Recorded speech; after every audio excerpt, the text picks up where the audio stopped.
especially in a market like Dallas. I think the percentage is around 30 to 35% of homes were purchased by an investor over the last year. A lot of those homes were crazy, right? One third of homes purchased by investors. So you think that's about bananas, man. So you think about like what's the actual demand for homes, right? Because those investors will craft narratives saying, well, this is such a good place to buy because all these other people are buying homes and moving here. But if you are 1/3 of the home purchases, then that kind of flies in the face of that narrative.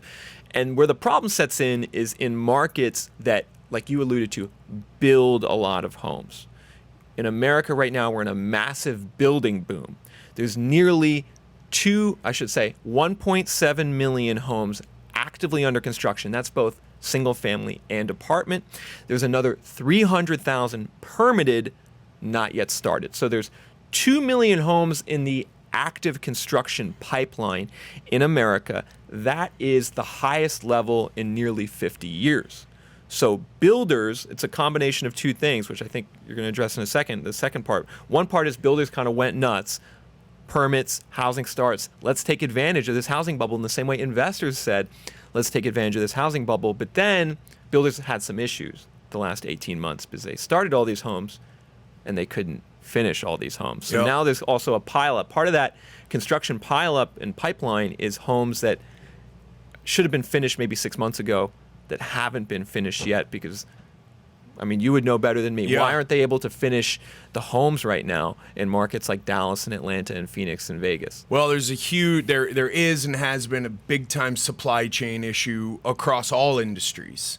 And when we say supply chain, we don't just mean, hey, we can't get door handles. We mean we can't get like the raw metal and materials and components to put together lock set components to make a door handle. We can't get lumber. Everyone knew lumber went crazy, whether that was an artificial inflation and escalation in that, or it was a true increase in demand and decrease in supply. Maybe all the loggers got the flu. I don't know what happened. So you're insinuating that like when lumber went up by 400% a year ago, that there was some speculation involved in that, or maybe they were holding supply back from the market? So as much as we talk about the markets here being interfered with, especially the housing market, and you've talked about the Fed in the past, we went over the movie The Big Short, that interference there flies in the face of that narrative that we've got this broad, open, capitalism-based market, right? The government interferes. But by the same token,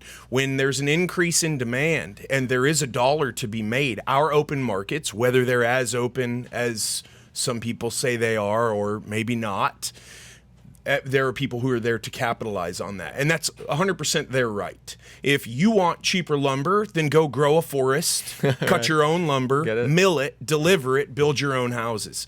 That's not how it works, obviously. And a lot of these big forestry operations are owned by much larger investment groups, so everyone's out looking to make money.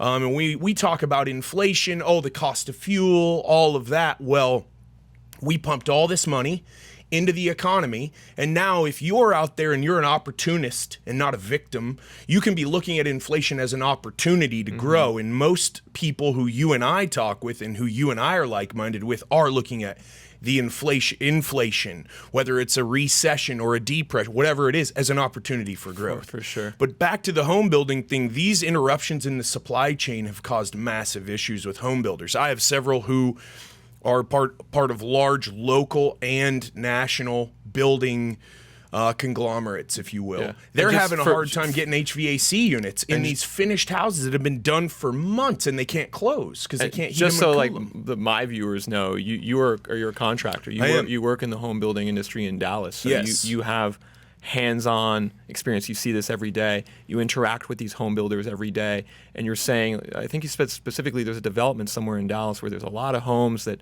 are almost done, but they can't finish them. Yes, because they're missing one piece. Yeah, this is a recurring theme all over the Dallas-Fort Worth Metroplex. A friend of mine who builds out west in Tarrant County, 40 or 50 homes ready at the closing table with closing documents through underwriting, ready to roll, but they can't get HVAC engaged, which means around here when it's 105 for 100 straight days with no rain, you can't move into a house if you can't cool it.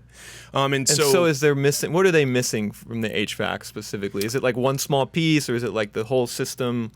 How should people think about that? Yeah, there's different missing components. There's a lot of it is chip based. So these HVAC units and systems run off of computers, to oversimplify it. But the same way when you drive by a Chevy lot, there's no Chevys to sell. Well, there's no chips for automobiles, there's no chips for HVAC units. And if you can't run the HVAC unit, it doesn't matter if it's all put together. If you can't run that thermostat, you can't run the system. You can't close on the house. And if you're a builder and you have money and money looks for yield, then you just keep building and you figure it's going to figure itself out. Right. But this is starting to really back up on some builders. And as you and I have discussed, this has extending ramifications. For example, a structure is not made to sit vacant for long periods of time. Interesting. A house is a living thing. It sits there, it needs maintenance, it needs to be lived in, it needs people walking around inside of it, using it. It can't just be built and sit there for years on end or even months on end, and then there not be issues down the line. So what's going to happen? People are going to buy their house, finally get into their house, think to themselves, this is a brand new construction, I'm good to go. They're going to get in that house, they're going to start finding problems. Interesting. So, and I think maybe we'll talk about this more later, but you think potentially that if someone's out there looking to buy a home right now and trying to decide between buying a new home, new build, or an existing home, I know a lot of people are trying to make that decision. You know, you're thinking maybe there's going to be some issues if you buy a new home. Maybe you should buy an existing home instead. Is that... I do think there are going to be issues with new builds. I think that the new issues with new builds are going to be really similar to the new issues with new vehicles. If you've been sitting around waiting to buy a Chevy Tahoe for a year and a half, and you think that in August of 2022, when those new Chevys start rolling off the line, that you're going to go pick your brand new perfect Chevy Tahoe up, put the key in the ignition, and be good to go for the next 200,000 miles, you got another thing coming, and the same thing's going to happen with houses. There are going to be defects. And as long as it took them to catch the supply chain up just to get new houses off the line and new vehicles off the line, think about if your AC goes down and you're in the house with your kids, and school starts in the middle of August in most municipalities in Texas. If your HVAC goes down, you might be without HVAC for a month and a half, for 2 months. There are people all over. Hell. Yes. Sounds like hell. Texas has been very hot for those watching who are in Texas. Just a tad. It makes you think back to the Comanches who used to roam the Texas plains and the grasslands. How'd they do it? I don't know, man. Cracking maggots for hydration and nutrition. The Comanches were crazy. If you haven't read Empire of the Summer Moon, you should read it. It's insane. I'll add it to the list. Yeah, Quanah Parker, the last great Comanche chief.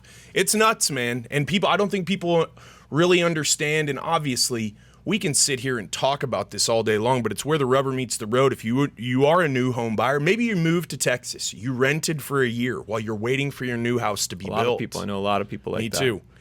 Now your new house is finally ready, finally got the chip, finally got the HVAC up, or starting school. You just need to be your own best advocate. If you're a new home buyer, just like you would be if you are an existing old home buyer. If you go to buy a new house, what's one of the prerequisites that a mortgage company requires you have done before they will say, there's a few, but what's one of the important ones that ensures that the asset that you're buying actually works? Warranty. Yeah, inspection report. Yeah. Right? So you send a third-party inspector in there. He goes into the house, if it's a existing house, say it's 10 years old, and he picks that thing apart, man. He's telling you, we got a wiring issue, you might have lead-based paint, your roof has hail damage on it, whatever. He's looking for anything and everything. And you pay him $300 to $500, and he gives you a 30 or 40-page report. And then you go back, if you're the buyer, to the seller, and you go, all of these things are wrong with your house. And then it really depends on whether it's a buyer's market or a seller's market. Maybe you get... But so that I think most people understand that that's typical for existing home purchases. That's right. But they don't think about it as much potentially for buying a new build home, because people think, oh, this is a new home. Yep. I don't need to worry about anything because this is brand new. But you're saying that's not the correct perspective. So the perspective that you should have is, number one, most builders, spec builders, track builders, who are building most of are brand new neighborhoods and subdivisions. They provide a pretty boilerplate 1 year builder workmanship warranty. 1 year. That's what you get when you buy. It's less than my car. Yes. It's less duration than my car. That's It is. insane. And you, when you're a buyer, you're excited. You've been waiting. You finally are getting the keys and you're closing. You've got to slow it down, and you've got to be your own best advocate and maybe go in and make sure every T is crossed and every I is dotted. Make sure that you're holding the builder's feet to the fire. And this isn't about like, I don't like the color of that trim, or that door handle is crooked, or that It's that a major. outlet. It's for the major items. It is, right? man. And it is, how do I know if after a year, whoever the manufacturer of my HVAC system is, or the manufacturer of that electrical panel, is even going to be able to get what I need if a repair is needed? Because then go back to that scenario I described. You do move in, your kids are in school, and your HVAC goes down, and it's hot here until Thanksgiving. What do? You're going to go sit in a hotel room for months on end, and who's paying that bill? So you're paying your mortgage and your hotel. So the long and the short of it, not to get way off into the weeds, is if you are buying a new house, I would treat that new house the exact same way you would treat an established older home. I'd get an inspector in there, someone you can trust, just to go through everything with a fine-tooth comb and make sure that they rubber stamp it. And that still doesn't guarantee that nothing bad will happen, but maybe it'll help you.